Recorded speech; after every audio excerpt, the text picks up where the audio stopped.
Halo semuanya, perkenalkan saya Nadira dari 111 Sains Teknologi. Di sini saya akan menampilkan dan menjelaskan program yang saya buat. Selamat menyaksikan. Bedanya sistem outprint line sama sistem outprint biasa yang itu kalau sistem outprint line akan output di baris yang berbeda-beda. Ini bakal muncul di baris ke-1, ini baris kedua, ini baris ketiga. Tapi kalau sistem outprint biasa, berarti outputnya nanti yang ini sama yang ini bakal di baris yang sama. Oke, kita lanjut ke string. Kalau string itu berupa kumpulan data atau teks yang fungsinya nanti di bawahnya bisa dipanggil lagi. misal. String name, berarti stringnya itu bernama name, nanti bisa dipanggil lagi di sini. Dan yang akan muncul di sini adalah yang ada di sama dengan ini. Kalau selain dari string, ada juga yang namanya Boolean, yang bisa dipakai buat true false, kayak integer atau enggak double. Integer menampilkan angka-angka bulat, sedangkan double menampilkan angka-angka desimal. karena di sini konteksnya kita pakai teks, jadinya pakainya string. Di sini juga ada yang selimat dipakai, itu tanda kutip. Kalau tanda kutip itu menandakan bahwa suatu elemen itu hanya sebuah teks dan bukan kode atau perintah, tapi literally teks. Inputan keyboard yang dimaksud ini yaitu inputan keyboard dari user. Kelas paling umumnya dipakai biasanya kelas scanner. Kalau misalnya pakai kelas itu wajib banget di awalnya dikasih import Java util kelas, dan sini pakainya kelas scanner.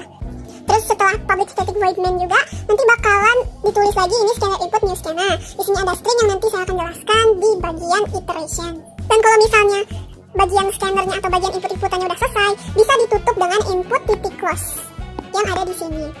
Untuk inputannya sendiri ada 3 yang saya tahu. Pertama ada input next. Input next ini membaca satu kata saja dari inputan user. Sedangkan ada lagi input next lm yang membaca lebih dari atau sama dengan satu kata. Ada lagi input next double Yang membaca angka-angkaan. Oke, jadi sedikit disclaimer, tadi ternyata pas di tes ada beberapa error, jadi ada beberapa revisi juga. Jadi karena di sini ada input next terus selanjutnya input next line, ternyata harus diadain ini biar nanti tuh nggak error. Selanjutnya kita masuk ke percabangan atau if else. Di sini percabangannya saya letakkan di bagian input order. Yang ini ya. Di sini bisa dilihat ada string order level yang artinya ada kelompok baru namanya order level. Order to lowercase. To lowercase ini untuk memastikan bahwa huruf kapital atau huruf kecil tidak memengaruhi jalannya program. Jadi misalnya tulisan apple dan apple itu akan dianggap sama.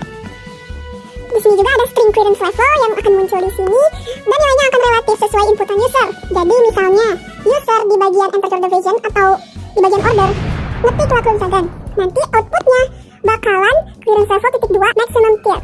Kalau ngetiknya Boris, nanti bakalan clearance level titik 2 high tier. Kalau ngetiknya si Roy Neko, clearance level titik 2 mid high tier. Kalau ngetiknya Roh Venir, nanti yang keluar bakalan clearance level titik 2 mid low tier. Tetapi, maka kalau misalnya keempat ini bukan ketikan user, maka yang keluar akan input reader's name properly dan clearance levelnya sama dengan invalid. Mengapa di sini dikasih invalid? Karena nanti bakal berhubungan dengan iteration.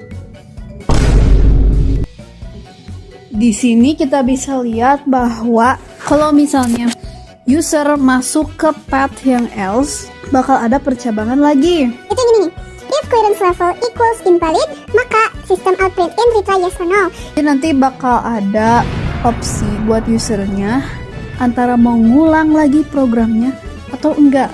Disclaimer juga, sebenarnya yang diajarin itu if x sama dengan berapa misalnya 2. Tetapi karena di sini konteksnya teks dan bukan angka, makanya makinnya clearance level equals. Di sini kita tambahin lagi elemen retry yang bisa input lagi sama user. Lalu di else ada retry sama dengan no, yang artinya kalau misalnya user inputnya no, berarti while yang ini atau iterationnya nggak akan dilakuin dan akan langsung ke akhir. Tapi kalau misalnya user type yes, nanti akan balik lagi ke awal. Dan mungkin di sini tuh kayak bertanya-tanya, kenapa gak ada do? Sebenarnya do-nya itu udah ada di bagian atas. Yaitu ini. Di alasan kenapa di sini tuh ada do dan di sini ada string retry sama dengan yes, karena di bawah itu kan saya jelaskan bahwa program ini akan diulangi atau akan dijalankan lagi kalau misalnya retry sama dengan yes. Tujuan di sini ada yes, yaitu biar programnya tuh jalan dulu satu kali sebelum masuk ke yes atau no. Dan di sini juga ada do karena Kalau while dulu baru do, nanti bakal ngecek dulu kondisi baru jalan. Kalau ini karena do dulu maka akan jalan dulu baru ngecek kondisi.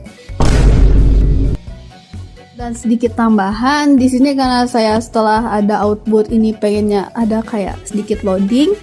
Jadi saya masukin for dan catch. Jadi situ ada integer i sama dengan 0. Dan jika i masih di bawah 5 maka i-nya ditambah.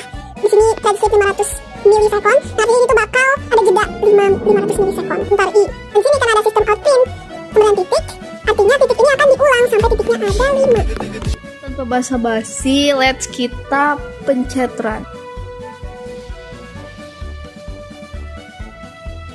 Sekian dari saya, mohon maaf apabila ada salah kata dan penjelasan. Terima kasih atas perhatiannya. Wassalamualaikum warahmatullahi wabarakatuh. Bye-bye.